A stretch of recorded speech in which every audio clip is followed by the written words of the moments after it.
Trinidad was not colonized by the French. It still had a very powerful French-based culture right up until the 1920s and 30s. So the la diablesse was one of those cultural transference characters. How she looks? Well, she is typical in her appearance of the time of the origins of the story. In other words, she looks like a Creole woman that comes from the French islands. She would have her head tied in a Madras turban. Her head would be tied in a Madras turban, and sometimes she would have a hat on top of the turban. Then beyond that, she would be dressed with a kerchief around her shoulders, a foulard as it would be called, a big long dress that was a jupe. That was the typical slave costume of the time, underneath which she would have perhaps 2 petticoats or 3 petticoats. She would have a collier jus, as it would be called long ago, of gold beads around her neck, and in her headdress she would have zépingues tremblants, which would be the trembling pins of gold. She would carry with her a bag, and in that bag would be the dirt of the grave in which she was buried, together with her bones, because she's a living memory of painful death that women often experience. The first manifestation that the man would hear would be of the foot. Martinique is the point of origin of la diablesse. There is a document that was written in 1870 called Ticanoti. It's a French document that was written by an American writer called Lafcadio Hearn, and it is the first written mention of la diablesse. And it talks about a man who was basically a man about town, you know, a ladies' man. And la diablesse was a very beautiful woman who used to walk through the village on evenings and disappear into the forest. He followed her one day, and he followed her too far up a mountainside, and she killed him by throwing him off a cliff into a cataract of a river. And the underpinning message of the la diablesse character is she haunts the men who treat women badly. She haunts the wife beater. She haunts the man who assaults, sexually assaults, physically assaults women, young and old, the man who steals their money, takes their land, robs them of their sense of self and their humanity. So that is the la diablesse. Was the year 1999. Coming home from work, 11 o'clock. Walking up Riverside Road Crib. And they had this girl walking towards me, and when she reached upon her, all my paws started raised. I couldn't look at the face, and after she passed, she stopped and told me good night. And when I say good night, and she told me to come now, come. And I tell her I'm going home. She said, come now, come. And I just keep walking. Because then when I realized something was wrong. Patois speaking people were the people who really perpetuated these stories. But with independence and the period of the post-colonial period, that entire way of life went into opprobrium and became increasingly associated in a political manner with what was not required to go forward as an independent country, because it was linked ultimately to white French Creole people, and that is what the political directorate that came into power in the 1950s and 60s, Williams, the PNM, etc., that is what he was doing away with. He was doing away with the notion of massa. When Massa Day done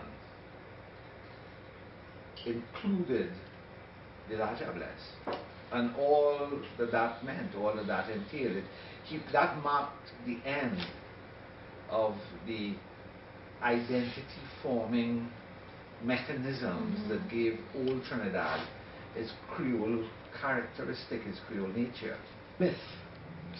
Myth is essentially a method of explaining the subtle or explaining the unexplainable. So all the embellishments that you hear, the glowing eyes, she walk into a dance, all the other women disappear, all of that are embellishments. Because the thing with a myth is that you could make up anything you like, but the fundamental things must always be there. The fundamental thing is she haunts men. The fundamental thing is that she comes out of the Afro-Creole past, out of the epoch of slavery, from a time when a slave woman was the property of the man, and not only white men owned slaves, was the property of the man, that he could hold her and beat her or rape her or treat her how he wants, anytime he feels.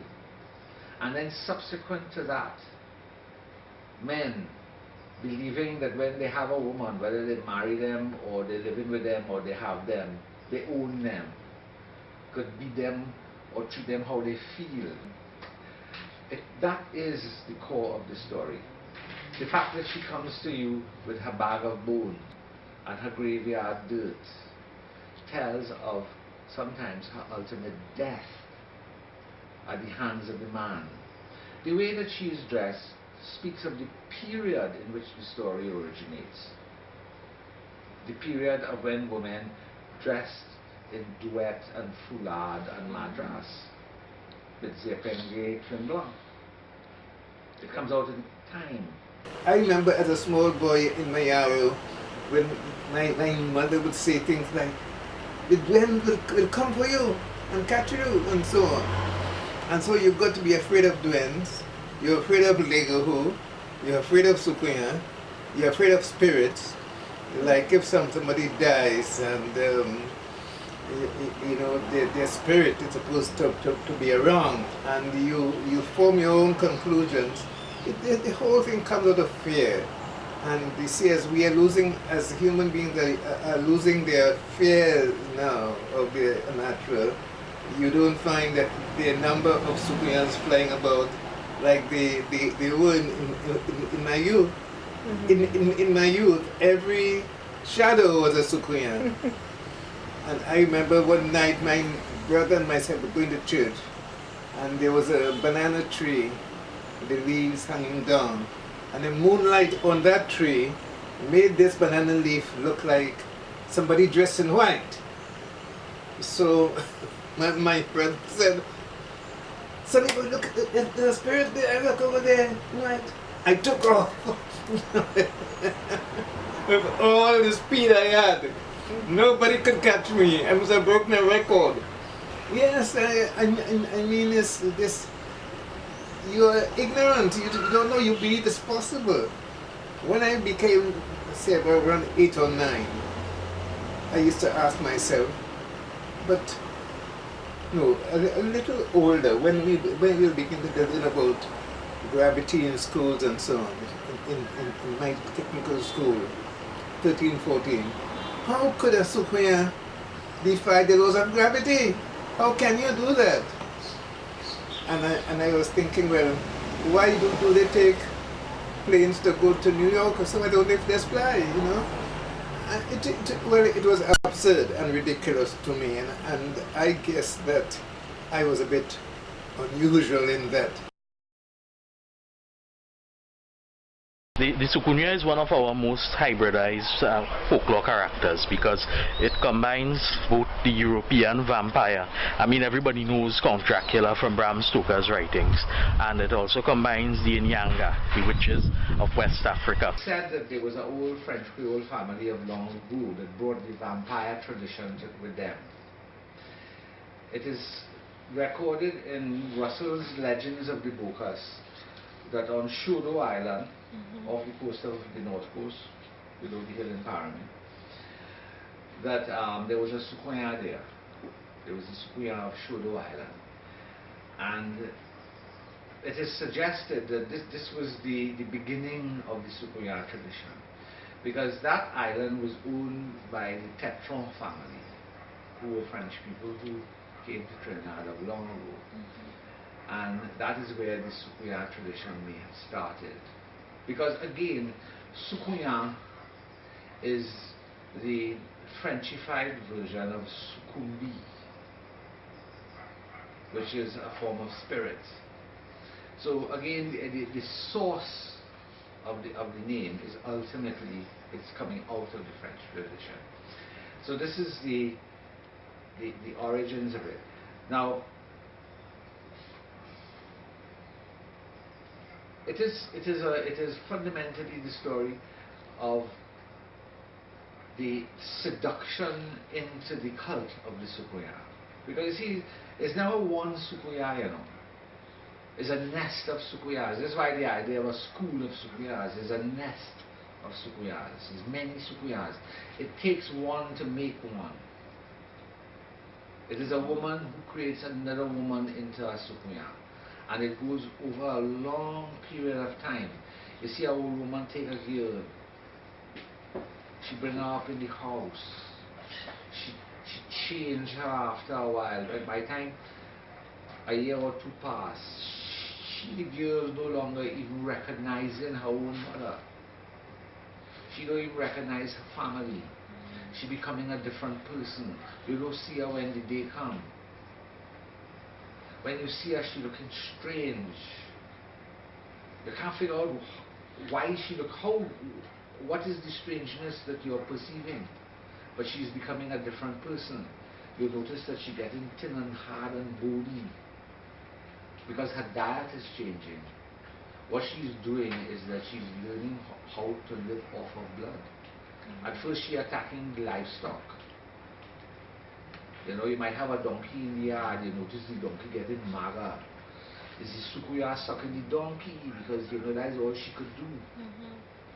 As time goes by, she might try out a child.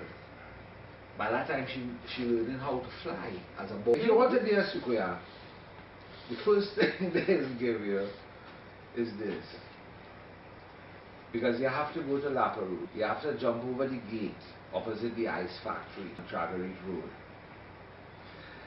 And you go up to about the 8th Street and turn left. And I wouldn't tell you anymore else where to go. But you have to find a grave in that area that is a new grave.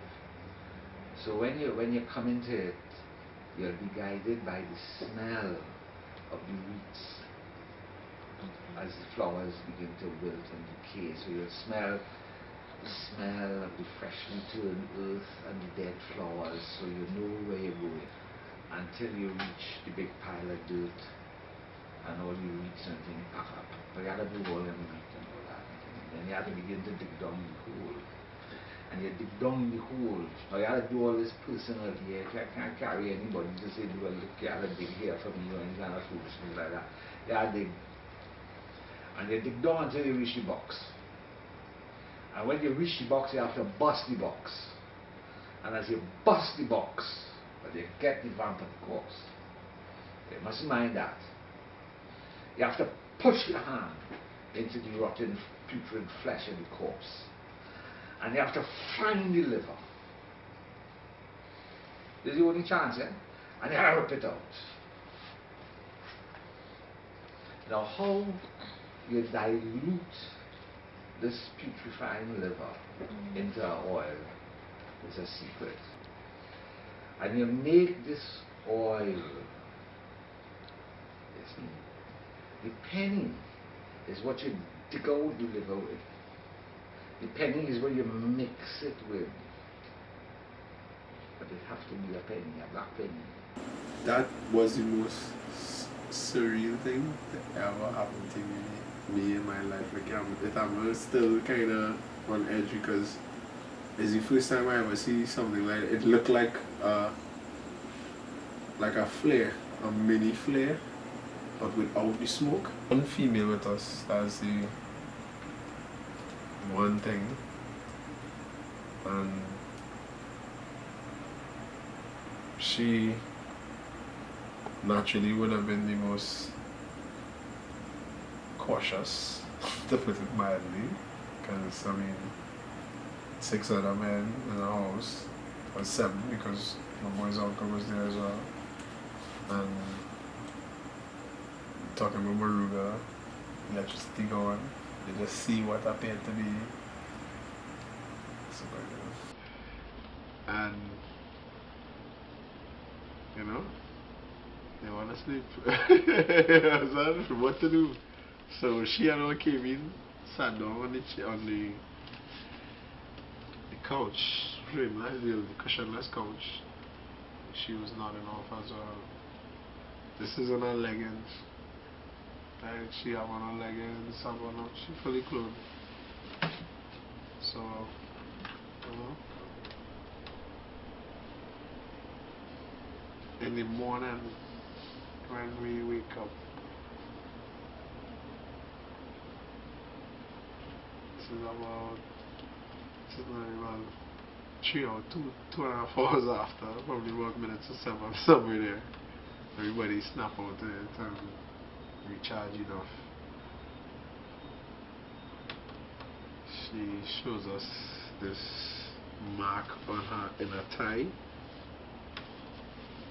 Big black and blue mark on her inner thigh. That wasn't there. One person was like, what the is that?